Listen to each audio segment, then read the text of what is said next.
In this video, I'm going to show you how I drove a $93,000 Mercedes-Benz supercar and got paid $4,000 to do so. Stay tuned. Welcome back to Whiteboard Finance. My name is Marko and I'm here to help you master your money and build your wealth. If you're interested in entrepreneurship, the stock market, real estate investing, or personal finance, this is definitely the channel to subscribe to if you haven't done so already.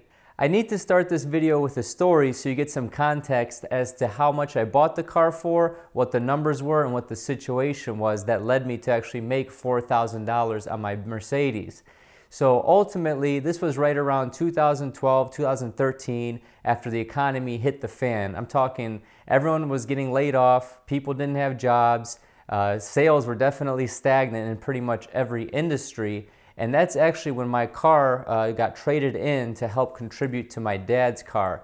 So what I did was I needed a new car. At the time I was driving an Audi, and I gave that car to my dad so he can trade that car in on his new car. That way he'd save a little bit of money on the taxes.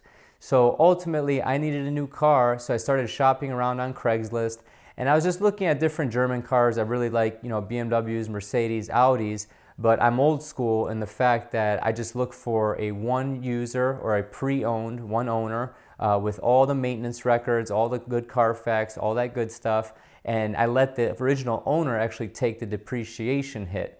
So I wasn't looking for this particular Mercedes, but I actually stumbled across a 2005 E55 AMG. So when this car was new, this car was literally $93,000 and some change. I actually had the old sticker, I just never took a picture of it. I found this one that was only about 10 or 15 miles away from my house. It was only like a half-hour drive. So I went to go visit the gentleman. So ultimately I pull up to this brand new, like almost newly built mansion. And I see that, there's a lot of stuff in the garage, like, two new BMWs. There was the Mercedes in the driveway waiting for me. And I see these expensive Trek racing bikes. These bikes are, $2,000 each, and it's just a bicycle. So I'm thinking to myself, oh man, this is some rich dude. He's going to negotiate hard. I go there off a cars.com listing, and I'm just like, oh man, this may not even be worth it. But let me at least check it out. So let me give you some context. This was a 2005 E55 AMG with right around 50,000 miles on it back in 2012, 2013, right? So ultimately, I visit the guy, start talking to him. He was a real nice dude. I noticed right away that there was, a couple things wrong with the car. The front two tires were like Pirellis, and the back two, I think, were like Bridgestones. So you had two different sets of tires on the car. So right away, that triggered something in my head saying, hey, something here is not right. But ultimately, as I talked to the seller a little bit more and more, he actually divulged that he was a real estate broker. So he wasn't just necessarily a real estate agent, but he owned a brokerage firm. And after 2008, 2009, you can imagine, fast forward 3-4 years later, this guy was planning on retiring, selling this brand new house. He was telling me this whole life story, and things just didn't start to add up. But I ultimately knew that, hey, this guy probably wasn't selling any houses from 2009 till now, okay? So business started to pick back up, and I could tell he was just selling the toys that he didn't really want, okay? So I knew I had some leverage in terms of negotiation.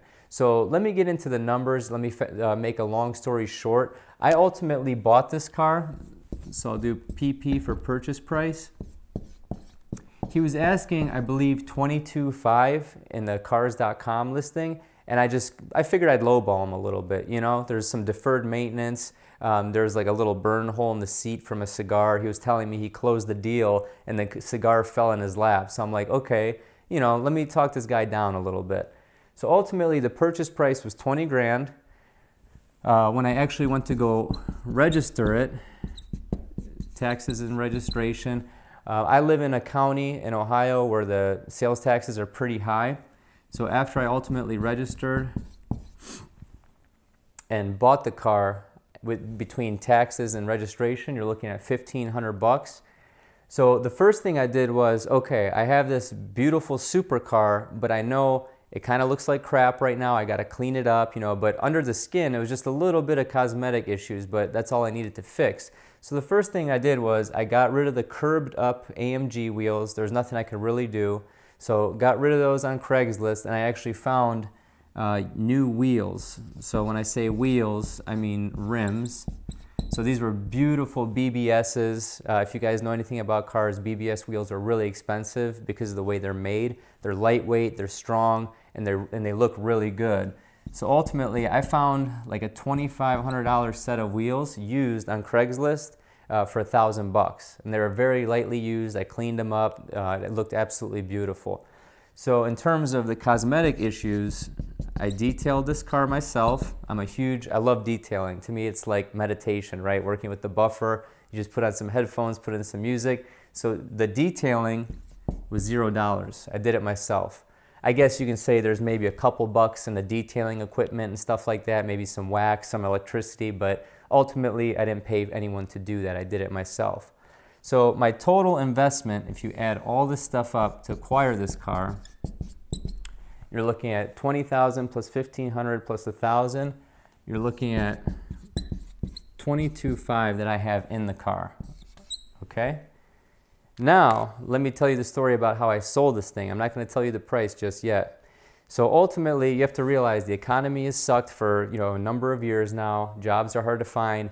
These kinds of cars are not going to be flying off the shelves, whether they're new or used, just because people can't afford that luxury right now. And also the maintenance that comes with a $93,000 car is just that. You're not maintaining, a Japanese car or a Toyota Camry or a Corolla or whatever. This is a $93,000, Mercedes-Benz supercar. This thing had 520 horsepower, 515 pounds of torque. It was insane.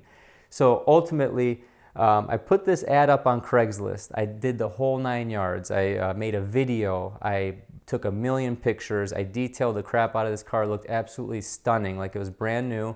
At this point, I drove it for about a year, okay? So it had about, I want to say 57,000 miles on it. I didn't put that many miles on it. And I advertised it, and I'm not going to tell you how much, but I advertised it in the Cleveland Craigslist, okay, for about 3 weeks.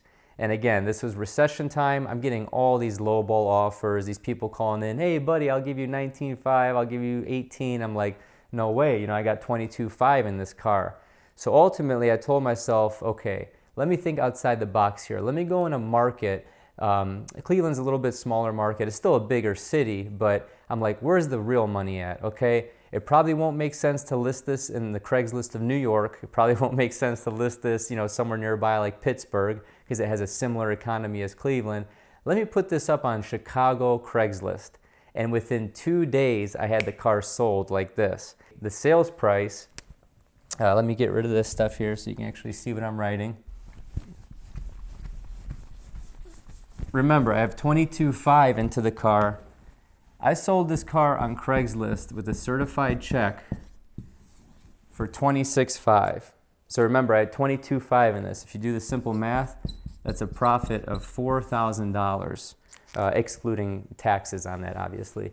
So ultimately, this guy calls me from Madison, Wisconsin. He was looking in the Chicago Craigslist. He goes, how much do you want for it? I said $26.5. I'm not going down in price. That's what I had it listed for. He flies into Cleveland Hopkins. I pick him up from the airport in the car, take him through one of these nice areas called the Metro Parks. It's kind of like a wooded, park reserve area with a nice windy roads, And this car's got everything. I mean, the seats, when you turn left, the seats move right. When you turn right, the seats move left. Heated seats, cooled seats, massage seats. Like I said, 500 plus horsepower, 500 pounds of torque. He absolutely loved it, right? He pulled out the certified check. It was granted to him from his bank. I took off my license plates, put on his, and he drove it home. My point to this whole story and this whole ramble is being able to identify an undervalued asset. So as I mentioned earlier in the video, I'm a huge car guy. Even if I have a car that's functioning, I'm not even shopping in the market, I'm always on cars.com, I'm always on Car Gurus, I'm always on Auto Trader, just looking at different cars, seeing the prices, things like that. To my first point of being able to find an undervalued asset is that I knew the market and I knew that this car was underpriced at $20,000, which is what I bought it for. So I was able to identify that undervalued asset and capitalize on that. The second part is I was able to buy right. So as I mentioned, these Benzes were going for mid-20s when they're clean, 25, 26. I bumped it up a little bit because I had the nicer wheels, so I was asking 26.5. So my point to buying it right is you make your money when you buy it, not when you sell it. So whether it's real estate, whether it's a stock, whether it's an asset like a car or a house, you have to realize you make your money when you buy it, not when you sell it. So the third point is I was able to add value through detailing the car, buying new wheels, and essentially forcing the appreciation. So you're able to force the appreciation of an asset by fixing up things or deferred maintenance that others don't want to do. So if you have a 100-unit apartment building and it's 15% vacant, if you're actually able to fill up, 5 to 10% of those vacancies and actually increase the bottom line of that asset, of that multifamily property, the property is worth more, okay, because you have a higher net operating income. It's a higher bottom line. The fourth reason is that I was able to reposition the asset through good marketing. So my Craigslist ad was top-notch, tons of high-quality pictures. I made a YouTube video. I was a reputable seller, and people trusted me because I was. I was only the second owner of the car at that time with all the maintenance records, the manual, everything. So keep in mind, you also have to gravitate towards markets where the money is. So I saw for 3 weeks that the Craigslist ad in Cleveland wasn't working, so I had to think outside the box and get creative. The Chicago ad got me a sale within 2 to 3 days. And the fifth reason is that I didn't give up. I could have easily said, hey, the economy sucks, I'm not going to make any money in this car, I'm just going to drive it to the ground or until it costs me more in maintenance than what it's actually worth. But ultimately, I stuck out those 3-4 weeks that the ad was in Cleveland and I wasn't getting any realistic offers. So I had to think outside the box, as I just mentioned. I stuck through it, I got it sold, and not only did I drive an awesome car for a year, I got paid $4,000 to do it. So that's my story on owning a 2005 E55 AMG. I love the German cars, they're absolutely beautiful to own, but you gotta realize they can get expensive to maintain. But the whole point of this video is to teach you on how to identify opportunities, how to act on them, and to know your market. So again, whether it's real estate, assets like a car, or just any other value-added opportunity, keep your ears and eyes open and look for those opportunities and know when to strike when the price is right. Thank you so much for watching. If you got any value out of this video whatsoever, please hit the subscribe button below and share this video with one person. Thank you and have a prosperous day. Hey, how much is the oil change for the E55? Oh, 300 bucks? Okay, thank you. Are you freaking kidding me? I'm doing it myself. Get the jack, I'm doing it myself.